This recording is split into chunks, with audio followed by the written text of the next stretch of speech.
Hi, welcome back to Simla vlogs. ನಾನು ಚೆನ್ನಾಗಿದ್ದೀನಿ. I hope ನೀವು ಕೂಡ ಚೆನ್ನಾಗಿದ್ದೀರ ಅಂತ ಭಾವಿಸ್ತಾ ವ್ಲಾಗ್ನ ಸ್ಟಾರ್ಟ್ ಮಾಡ್ಕೊಂಡಿದ್ದೀನಿ. ವ್ಲಾಗ್ ಕಂಟೆಂಟ್ ಬಂದು ನಿಮಗೆ ಗೊತ್ತಾಗಿರುತ್ತೆ. ಈಗ ಬೆಳಗ್ಗೆ ಎದ್ದು ಕಾಫಿ ಮಾಡಿ ಪಾತ್ರೆ ಎಲ್ಲ ತೊಳೆದಿತ್ತು, ತುಂಬಾ ಇತ್ತು.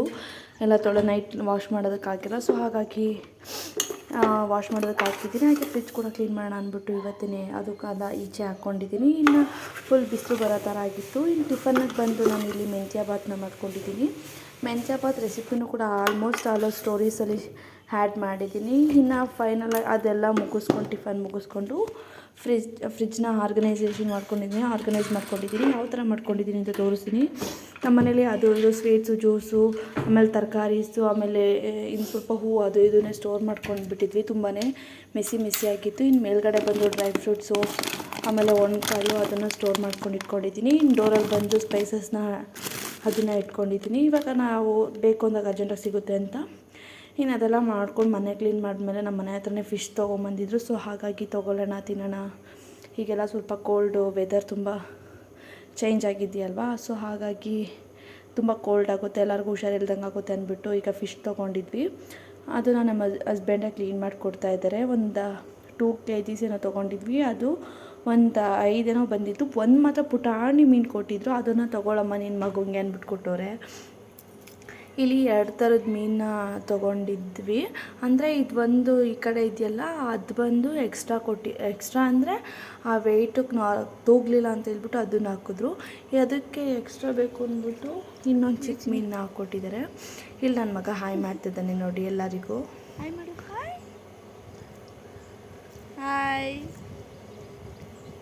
ಹಾಯ್ ಮಾಡಿದ್ದಾಯಿತು. ಇನ್ನಲ್ಲೆಲ್ಲ ಪುಟ್ ಹೆಜ್ಜೆ ಇಟ್ಕೊಂಡು ಅವನು ಫಿಶ್, ನಮ್ಮ ಮನೇಲಿ ಫಿಶ್ ಟ್ಯಾಂಕ್ ಇದೆಯಲ್ಲ ಅಲ್ಲೆಲ್ಲ ಫಿಶ್ ನೋಡ್ತಾನೆ. ಅದಕ್ಕೆ ಜಾನಿ ಅಂತ ಒಂದು ಅದರಲ್ಲಿರೋದಲ್ಲಿ ದೊಡ್ಡ ಮೀನಿಗೆ ಜಾನಿ ಅಂತ ಹೆಸರಿಟ್ಟಿದ್ದೀವಿ. ಸೊ ಹಾಗಾಗಿ ಅವನು ದೊಡ್ಡ ಮೀನು ನೋಡ್ಬಿಟ್ಟು ಆಟ ಆಡ್ತಿದ್ದ. ನಮ್ಮ ಪಕ್ಕದ ಮನೆ ಆಂಟಿದು ಫೋನ್ ಎತ್ಕೊಂಡು ಆಟ ಆಡ್ಕೊಂಡಿದ್ದ. ಅದೆಲ್ಲ ಆಗಿ ಫಿಶ್ನ ಸಾಂಬಾರನ್ನ ಮಾಡ್ಕೊಂಬಿಟ್ಟಿದ್ವಿ. ಪ್ರತಿ ಸತಿ 2-3 ಮಾಡ್ಕೊತೀವಿ. ತವಾ ಫ್ರೈಯು, ಆಮೇಲೆ ಫಿಶ್ ಫ್ರೈ, ಆಮೇಲೆ ಸಾಂಬಾರನ್ನ ಈ ಥರ ಮಾಡ್ಕೊತಿದ್ದೆ. ಬಟ್ ಆದರೆ ಈ ಸತಿ ಬೇಡ, ಅರ್ಜೆಂಟಾಗಿ ಆಗಲಿ ಅಂದ್ಬಿಟ್ಟು ಬರೀ ಸಾಂಬಾರನ್ನ ಮಾಡ್ಕೊಂಡಿದ್ದೆ. ಇನ್ನು ಬೆಳಗ್ಗೆ ಬಂದು ಗುರುವಾರ ವ್ಯಾಕ್ಸಿನೇಷನ್ ಇತ್ತು. ಸೊ ಹಾಗಾಗಿ ದೋಸೆ ಮಾಡಿ ಚಟ್ನಿ ಮಾಡಿದ್ವಿ. ಅದಕ್ಕೇ ನಾನು ಹುರುಳಿಕಾಯಿ ಪಲ್ಯನೂ ಕೂಡ ಮಾಡ್ಕೊಂಡಿದ್ವಿ. ಅದಕ್ಕೆ ಬೆಳಗ್ಗೆ ಎಲ್ಲರಿಗೂ ಬೇಗ ದೋಸೆ ಹಾಕ್ಕೊಟ್ಟು ಪಾಪುಗೆ ಸ್ನಾನ ಮಾಡಿಸಿ ಅವನ್ನ ವ್ಯಾಕ್ಸಿನೇಷನ್ಗೆ ಕರ್ಕೊಂಡು ಹೋಗ್ಬೇಕಾಗಿತ್ತು. ಅದಕ್ಕೆ ಎಲ್ಲರಿಗೂ ಬೇಗ ಬಂದವ್ರಿಗೆ ಒಬ್ಬೊಬ್ಬರಿಗೆ ದೋಸೆ ಹಾಕ್ಕೊಡ್ತಾಯಿದ್ದೀನಿ. ಇಲ್ಲಿ ನಮ್ಮ ಮನೇಲಿ ಹೆಂಚು ಒಂದು 4-5 ಹಾಕೋವರೆಗೂ ಕಿತ್ತೋಗ್ತಿರುತ್ತೆ, ಆಮೇಲೆ ಸರಿ ಹೋಗುತ್ತೆ. ಅದಕ್ಕೆ ನಾನು ಫಸ್ಟ್ ಸ್ಟಾರ್ಟಿಂಗಲ್ಲಿ ದಪ್ಪನೇ ಹೆಂಗೆ ಬೇಕೋ ಹಂಗೆ ಶೇಪೆಲ್ಲ ಕೊಟ್ಕೊಂಡು ಹಾಕೋದಕ್ಕೆ ಹೋಗೋಲ್ಲ, ಫಾಸ್ಟಾಗಿ ಹಾಕ್ಬಿಡ್ತೀನಿ. ಅದು ಸ್ವಲ್ಪ ಕುದ್ರಿದ ಮೇಲೆ ಚೆನ್ನಾಗಿ ಬರುತ್ತೆ. ಸೊ ಅದಕ್ಕೇ ಬೇಗ ಹಾಕ್ಬಿಟ್ಟು ಕೊಟ್ಟೆ. ಇನ್ನು ನಾನು ಕೂಡ ಟಿಫನ್ ಮುಗಿಸ್ಕೊಂಡು ಪಾಪುಗೆ ಸ್ನಾನ ಎಲ್ಲ ಮಾಡಿಸಿ ನಮ್ಮ ಹಸ್ಬೆಂಡು ಕೂಡ ಎಲ್ಲ 3 ಜನ ಟಿಫನ್ ಎಲ್ಲ ಮುಗಿಸ್ಕೊಂಡು ಹೊರಟ್ವಿ ಹಾಸ್ಪಿಟಲ್ಗೆ. ನಮ್ಮೂರಲ್ಲೇ ಇದೆ ಗೌರ್ಮೆಂಟ್ ಹಾಸ್ಪಿಟಲು, ಅಲ್ಲೇ ಹೋಗಿ ವ್ಯಾಕ್ಸಿನೇಷನ್ ಹಾಕ್ಸೋಂತಿದ್ದು. ಇನ್ನು ಚಿನ್ನದಾಗ ಬಂದು 1.5 months, 2.5 months, 3.5 months, 9 months, 1.5 yearsಗೆ ಹಾಕ್ತಾರೆ. ಈಗ ನಮ್ಮ ಪಾಪು ಎಲ್ಲರೂ ನೋಡ್ತಿದ್ದಾರೆ, ಎಲ್ಲ ಅಳ್ತಾಯಿದ್ರು ಮಕ್ಕಳು ವ್ಯಾಕ್ಸಿನೇಷನ್ ಹಾಕಿದ್ದಕ್ಕೆ. ಎಲ್ಲರೂ ಏನು ಜೊತೆ ಅಂದರೆ 1-20 ತಿಂಗಳು 1.5 ತಿಂಗಳು ಚಿಕ್ಕವ್ರಿಗೆ ಹಾಕೋದು. 1.5 year ಒಳಗೆ ಹಾಕ್ತಾರೆ ಅಂತೇಳಿ ನಾವು 1.5 ಆದಮೇಲೆ ಹಾಕೋದು ಅಂದ್ಬಿಟ್ಟು ನಾನು ಕರೆಕ್ಟ್ 1.5 years ಆದಮೇಲೆ ಹಾಕಿದ್ರೆ ಅವ್ನು ನೋಡ್ತಾ ಇದ್ದೆ. ಎಲ್ಲರೂ ಅಳ್ತಾಯಿದ್ರು, ಏನಪ್ಪ ಎಲ್ಲಿ ಕರ್ಕೊಂಬಂದಿದ್ರು, ಮಕ್ಕಳೆಲ್ಲ ಬಂದಿದ್ದಾರೆ ಅಂತ. ಆಮೇಲೆ ಅವನಿಗೆ ಇಲ್ಲಿ ಡ್ರಾಪ್ಸ್ ಹಾಕ್ತಾರೆ. ಈ ಸತಿ ಡ್ರಾಪ್ಸ್ ಹಾಕಾಗಲೇ ಹತ್ಬಿಟ್ಟ. ಯಾರೋ ಇವರು ಅಂದರೆ ಅವರು ಪರಿಚಯ ಇರಲಿಲ್ಲಲ್ಲ ನರ್ಸು. ಸೊ ಹಾಗಾಗಿ ನೋಡಿದ ತಕ್ಷಣ ಅದು 2 ಹನಿ ಡ್ರಾಪ್ಸ್ ಹಾಕಿದ್ರು. ಅವಾಗಲೇ ಹೇಳಕ್ಕೆ ಸ್ಟಾರ್ಟ್ ಮಾಡಿ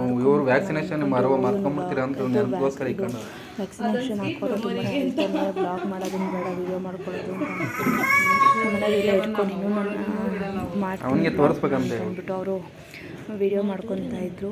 ಇನ್ನು ಬಾಯಿಗೆಲ್ಲ ಡ್ರಾಪ್ಸ್ ಹಾಕಿದ ಮೇಲೆ ಕೈಗೆ ಇಂಜೆಕ್ಷನ್ ಹಾಕ್ತಾರೆ. ಅದು ನೋಡಿದ್ರೆ ಭಯ ಆಗ್ತಿರ್ತದೆ. ನಮಗೆ ಇಂಜೆಕ್ಷನ್ ತಗೋಬೇಕು ಅಂತ ಹೇಳ್ತೀವಿ. ಬಟ್ ಇವ್ನು ಈ ಸತಿ ನೋಡಿದ ತಕ್ಷಣ ಹೇಳ್ತಿದ್ದ, ಅವನು ಅರ್ಥ ಆಗಿಲ್ಲ. ಬಟ್ ಆದರೂ ನೋಡಿದ ತಕ್ಷಣ ಕೈಯೆಲ್ಲ ಇಟ್ಕೊಂಡಲ್ಲ, ಅದಕ್ಕೂ ಏನೋ ಆಳೋದಕ್ಕೆ ಅದು ಬರೋದು ಸೈಡಿಗೆ ಚುಚ್ಚಂಗಿಲ್ಲ. ಅದು ಸ್ಟ್ರೈಟ್ ಚುಚ್ಚಬೇಕು. ಕಾಲಿಗೆ ಕೈ ಸ್ವಲ್ಪ ಕ್ರಾಸ್ ಮಾಡಿ ಚುಚ್ಚಿದ್ರು. ಪಾಪ ಅಳ್ತಾ ಇದ್ದ. ಅದು ಇಷ್ಟಿಷ್ಟೇ ಇಂಜೆಕ್ಷನ್ ಆದರೂ ಕೂಡ ತುಂಬ ಪೇನ್ ಕಿಲ್ಲರ್ ಇಂಜೆಕ್ಷನ್ಸ್. ಆಯ್ತು ಬಿಡು ಬಂಗಾರಿ, ಉಸಿರು ಕಟ್ಕೊಂಡ್ಬಿಡ್ತಾರೆ.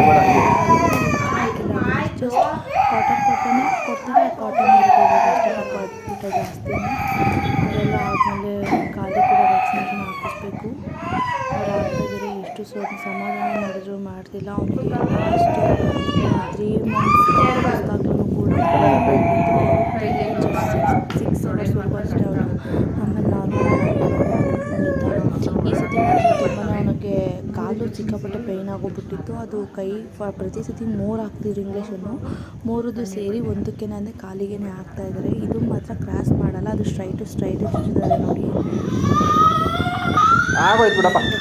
ಸ್ಟ್ರೈಟೇ ಚುಚ್ಚಿದ್ದಾರೆ. ಇಂಜೆಕ್ಟ್ ಮಾಡಿದ್ದಕ್ಕೆ ಅವನು ಸಖತ್ ಪೇಯ್ನ್ ಆಗೋಗ್ಬಿಡ್ತು ಪಾಪ. ಅದ್ಬಿಟ್ಟು ತುಂಬಾ ಇರ್ಬಿಟ್ಟ.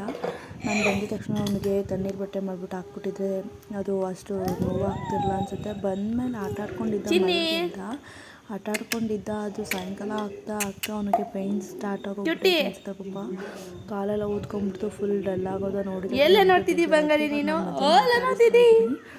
ಗೊಂಡೆ ಮತ್ತೆ ಆಟ ಆಡ್ಕೊಂಡಿದ್ದೆ ನಾನು. ಅದಕ್ಕೆ ಗೌರ್ಮೆಂಟ್ ಕೊಡ್ತಾರೆ ಹಾಸ್ಪಿಟಲ್ ನಮಗೆ ಫೆಸಿಲಿಟಿ ಹಾಸ್ಪಿಟಲ್ ಒಂದೂವರೆ ಸಾವಿರ ಈ ಥರ ಅಮೌಂಟ್ನ ತೊಗೊಂಡು ಇರುತ್ತೆ. ಇಲ್ಲಿ ನಮಗೆ ಪ್ಯಾರಾಸಿಟಮಲ್ಲು ಇದನ್ನು ಕೂಡ ಕೊಟ್ಟಿದ್ರು. ನಾವು ಆಟ ಆಡಿಸ್ಕೊಂಡು ಇಲ್ಲಿ ಅವನ್ನ ಟೈಮ್ನ ಸ್ಪೆಂಡ್ ಮಾಡ್ತಾಯಿದ್ದೆ. ಪಾಪ ಅವನು ಕಾಲು ನೋಡ್ತಿದ್ದಾನೆ ಅಂತ ಎಲ್ಲೂ ಓಡಾಡೋದಕ್ಕೆ ಕೂಡ ಬಿಡಲಿಲ್ಲ. ನನಗೂ ಬಿಸಿ ನೀರೆಲ್ಲ ಹಾಕಿ ಕಾಲು ಮಸಾಜ್ ಮಾಡಿ ವ್ಯಾಕ್ಸಿನೇಷನ್ ಹಾಕಿದ್ದು ಮಾರನೇ ದಿನ. ಇವತ್ತಿನ ದಿನದಲ್ಲಿ ಮಾತ್ರ ಅವ್ನಿಗೆ ಹಾಕ್ಸಿದ್ದು ಮಾತ್ರ ತುಂಬಾ ಪೇಯ್ನ್ ಇತ್ತು. ಸ್ವಲ್ಪ ಹೊತ್ತು ಆ್ಯಕ್ಟಿವ್ ಆಗಿದ್ದ. ಆಮೇಲೆ ಟೈಮ್ ಹೋಗ್ತಾ ಹೇಳೋದ್ನೆಲ್ಲ ಅಲ್ಲದಕ್ಕೆ ಸ್ಟಾರ್ಟ್ ಮಾಡ್ದ. ಇಟ್ಸ್ ಓಕೆ, ಏನೂ ಮಾಡೋಕ್ಕಾಗಲ್ಲ. ಹಂಗೂ ಕೆಲವು ಜನ ವಿಕ್ಸ್ ಹಚ್ಚಬೇಡಿ ಅಂತ ಹೇಳ್ತಾರೆ, ಕೆಲವರು ವಿಕ್ಸ್ ಹಚ್ಚಿ ಅಂತ ಹೇಳ್ತಾರೆ, ಕೆಲವು ಜನ ಪೂರ್ದು ಬಿಟ್ಟು ಹಚ್ಚು ಅಂತ ಹೇಳ್ತಾರೆ, ಕೆಲವರು ಐಸ್ ಕ್ಯೂಬ್ ಇರು ಅಂತ ಹೇಳಿದ್ರು. ನಾನು ಐಸ್ ಕ್ಯೂಬ್ ಬೇಡ ಬಿಡು ಅವನಿಗೆ ಅಂತಂದಿದ್ದಕ್ಕೆ ಟೊಮೆಟೊ ಮಾಡಿ ಹಾಕ್ದೆ. ಅವ್ನು ಇಳಿಸ್ಕೊಂಡಿಲ್ಲ, ಸೊ ಅದಕ್ಕೆ ಬೇಜಾರಾಯಿತು. ಇನ್ನು ಬೆಳಗ್ಗೆ ಬಂದು ನಾನು ದೋಸೆ ಮಾಡಿ ಇಟ್ಕೊಂಡಿದ್ದೆ. ಅದಕ್ಕೆ ಸಾಯಂಕಾಲಕ್ಕೆ ಎರಡೇ ಅಣಬೆ ಸಿಕ್ಕಿತ್ತು. ಅಣಬೆ ಹಾಕ್ಬಿಟ್ಟು ಹಾಲು ಸಾರನ್ನ ಮಾಡ್ತಾಯಿದ್ದೀನಿ. ಇದೇನಿಲ್ಲ, ಜಸ್ಟ್ ಆಯಿಲ್ ಹಾಕಿ ಸಾಸಿವೆ ಹಾಕಿ ಕರ್ಬೇವಿನ ಸೊಪ್ಪು ಹಾಕಿ ಹಿಡಿದ್ಮೇಲೆ ತೊಳೆದಿಟ್ಬಿಟ್ಟು ಹಾಕೋಬೇಕು. ಅದು ಅದು ನೀರು ಬಿಟ್ಕೊಳ್ಳುತ್ತೆ. ಇನ್ನು ಮಸಾಲೆಗೆ ಮೆಣಸು, ಬೆಳ್ಳುಳ್ಳಿ, ಖಾರದ ಪುಡಿ, ಒಂದು ಸ್ವಲ್ಪ ಕಾಯಿನ ರುಬ್ಬಿಟ್ಕೊಳ್ಳೋಣ ಅಂತ. ಇದೇನು ಕಷ್ಟ ಅಲ್ಲ, ಇದೆಲ್ಲ ನೀರು ಬಿಟ್ಕೊಳ್ಳುತ್ತೆ. ಅಣಬೆಲಿ ಅಷ್ಟೆಲ್ಲ ಬಿಟ್ಕೊಳ್ಳಲ್ಲ, ಸ್ವಲ್ಪ ಬಿಟ್ಕೊಳ್ಳುತ್ತೆ. ಅದಾದಮೇಲೆ ನಾವು ರುಬ್ಬಿರೋ ಅಂಥ ಮಸಾಲೆನ ಅದಕ್ಕೆ ಹಾಕಬೇಕು. ಇದು ಎರಡೇ ಸಿಕ್ಕಿದ್ದು, ಬಟ್ ಅದು ತುಂಬಾ ಚೆನ್ನಾಗಿ ಬಂದಿತ್ತು. ಸ್ವಲ್ಪ ಖಾರ ಸ್ವಲ್ಪ ಜಾಸ್ತಿ ಇಟ್ಟು ಮಾಡೋದು ತುಂಬಾ ಚೆನ್ನಾಗಿರುತ್ತೆ. ಅದಾದಮೇಲೆ ಸ್ವಲ್ಪ ರುಚಿಗೆ ತಕ್ಕಷ್ಟು ಇದು ಹಾಕ್ಕೋಬೇಕು. ನಾನಿದು ಸ್ವಲ್ಪನೇ ಮಾಡಿ ಇದು ಎರಡೇ ಸಿಕ್ಕಿದ್ದು, ಪುಟ್ಟಾಣಿದ್ದು ಎರಡೆರಡು ಸಿಕ್ಕಿತ್ತು. ಫಸ್ಟೇ ಫೋಟೋ ತಗೋಬೇಕಾಯಿತು ನಾನು. ಪಾಪ ಬೇಬಿ ಬೇರೆ ಹೇಳ್ತಿದ್ದ, ಮನ್ವಿ ತಳ್ತಿರೋದ್ರಿಂದ ನಾನು ಯಾವುದು ಮಾಡೋಕ್ಕೂ ಇಂಟ್ರೆಸ್ಟ್ ಇರಲ್ಲ. ಬಟ್ ಇದನ್ನು ಮಾಡೋದು ಬೇಡ ಅಂದ್ಕೊಂಡೆ. ಕೆಲವು ಜನಕ್ಕೆ ಅಣಬೆ ಸಾರು ಮಾಡ್ತಾರೆ, ಕೆಲವು ಜನಕ್ಕೆ ಮಾಡೋಕ್ಕೆ ಬರಲ್ಲ. ಕೆಲವು ಜನ ಅಣಬೆ ಮಸಾಲೆ ಇಟ್ಟು ಮಾಡ್ತಾರೆ, ಕೆಲವು ಜನ ಮಸಾಲೆ ಹಿಡ್ದೇ ಮಾಡ್ತಾರೆ, ಕೆಲವರು ಹಾಲು ಬಿಟ್ಟು ಮಾಡ್ತಾರೆ. ಸೊ ಅದಕ್ಕೆ ವಿಡಿಯೋ ಮಾಡಿಕೊಂಡು ವ್ಲಾಗ್ ಮಾಡಿ ವಿಡಿಯೋ ಮಾಡ್ಕೊಂಡು ಹಾಕ್ತಾಯಿದ್ದೀನಿ. ಇದೆಲ್ಲ ಆದಮೇಲೆ ಖಾರ ಚೆನ್ನಾಗಿ ಮಳ್ಳಿದ್ಮೇಲೆ ನಾವಿಲ್ಲಿ ಹಾಲನ್ನ ಬಿಡಬೇಕು. ಗಟ್ಟಿ ಹಾಲನ್ನೇ ಹಾಕೋತಿದ್ದೀನಿ. ಹಸಿ ಹಾಲು ಹಾಕ್ಕೊಂಡ್ರೆ ಚೆನ್ನಾಗಿರೋದು, ಕಾಯಿಸಿರೋ ಹಾಲು ಹಾಕ್ಬಾರ್ದು. ಗಟ್ಟಿಗೆ ಅಂದರೆ ಹಸಿ ಹಾಲಾದರೆ ಬೆಟರ್, ಚೆನ್ನಾಗಿರುತ್ತೆ. ಅದು ಚೆನ್ನಾಗಿ ಮಳ್ಳಬೇಕು. ಮಳ್ಳಿದ್ಮೇಲೆ ಕೆಳಗೆ ಇಳಿಸ್ಕೊಬೇಕು. ಅದು ಬೇಗನೆ ಮಳ್ಳೋ ಚಾನ್ಸಸ್ ಇರುತ್ತೆ. ಇನ್ನು ಈ ಕಡೆ ಮುದ್ದೆಗೆ ಇಟ್ಕೊಂಡೆ, ಈ ಕಡೆ ಅನ್ನ ಕೂಡ ಮಾಡಿಟ್ಕೊಂಡೆ. ಪಾಪ ಸರಿನೂ ಕೂಡ ತಿನ್ನಲಿಲ್ಲ. ಅದಕ್ಕೆ ರೈಸ್ ತಿನ್ನೋಗಿದ್ರೆ ತಿನ್ಸೋಣ ಅಂದ್ಬಿಟ್ಟು ನೋಡಿಕೊಂಡೆ. ಇನ್ನೂ ಸ್ವಲ್ಪ ಮುದ್ದೆ ಪಲ್ಯ ಆಯಿತು, ನೆಂಚ್ಕೊಳ್ಳೋಕ್ಕೆ ಪಲ್ಯ ಆಗುತ್ತೆ. ಇನ್ನೂ ಸ್ವಲ್ಪ ಚಟ್ನಿ ಎಲ್ಲ ಇತ್ತು. ಸೊ ಅದಕ್ಕೆ ನಾನು ನೋಡ್ಕೊಂಡು ಮಾಡ್ಕೊಳ್ಳೋಣ ಅಂದ್ಬಿಟ್ಟು ಸುಮ್ಮನೆ. ಇನ್ನೂ ಸ್ವಲ್ಪ ಮಜ್ಜಿಗೆ ಸಾರು ಬೇರೆ ಇತ್ತು.